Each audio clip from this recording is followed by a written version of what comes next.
বছরের অন্য যে কোনো সময়ের চেয়ে কুরবানির ঈদের আগে রেফ্রিজারেটর বা ডিপ ফ্রিজের চাহিদা থাকে সবচেয়ে বেশি। কিন্তু জয়ফ্রাটের আধুনিক শোরুমগুলোতে শুনশান নীরবতা। নানা অফার উপহারের পসরা সাজিয়েও মিলছে না কাঙ্ক্ষিত ক্রেতার দেখা।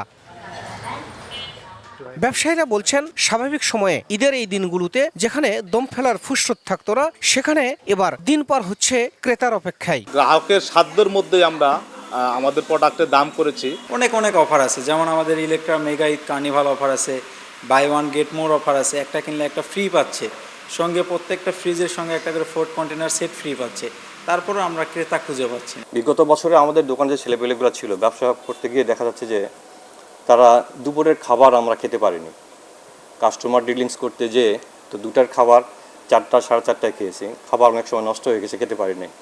কিন্তু তুলনামূলক এবছর আমাদের ব্যবসা খুবই খারাপ। লাইভ বয় কিনে কল দাও টোল ফ্রি নম্বরে, আর এক নিঃশ্বাসে গোল বলে জিতে নাও ফিফা বিশ্বকাপ 2026-এর এক্সক্লুসিভ পুরস্কার। শুধু শোরুমগুলোই নয়, পুরনো ফ্রিজ সহ অন্যান্য হোম অ্যাপ্লায়েন্স মেরামতের দোকানগুলোও ক্রেতা শূন্য।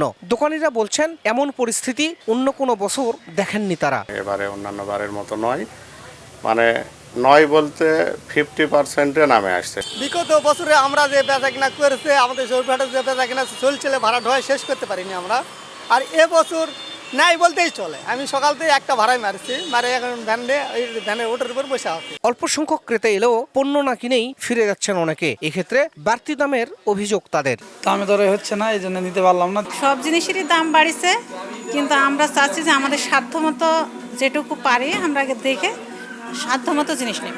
ব্যবসায়ী নেতারা বলছেন, পরপর 3 বছর ফসলের ন্যায্য মূল্য না পাওয়ায় গ্রামীণ অর্থনীতিতে স্থবিরতা নেমে এসেছে, যার সরাসরি প্রভাব পড়েছে বাজারে। গত 2 বছর আলুর মূল্য না পাওয়ার জন্য এবং এবছর ধানের দাম কম হওয়ার জন্য তুলনামূলক বাজারে ক্রেতা খুবই কম। তবে আমরা বিশ্বাস করি, আশা করি যেটা খুব দ্রুত সময়ে এটা কেটে উঠবে বলে আমার বিশ্বাস। ক্রয় ক্ষমতা হারিয়ে সাধারণ মানুষ যখন নিত্য প্রয়োজনীয় জিনিসপত্র কিনতেই হিমশিম খাচ্ছেন, ঠিক তখন ফ্রিজ বা হোম অ্যাপ্লায়েন্সের মতো পণ্য কেনা অনেকের কাছেই বিলাসিতা। ব্যবসায়ীদের আশঙ্কা, গ্রামীণ অর্থনীতির এই সংকট দূর না হলে বড় লোকসানের মুখে পড়বেন জেলার শত শত ইলেকট্রনিক্স ব্যবসায়ী। শাহিদুল ইসলাম সবুজ, সময় সংবাদ, জয়পুরহাট।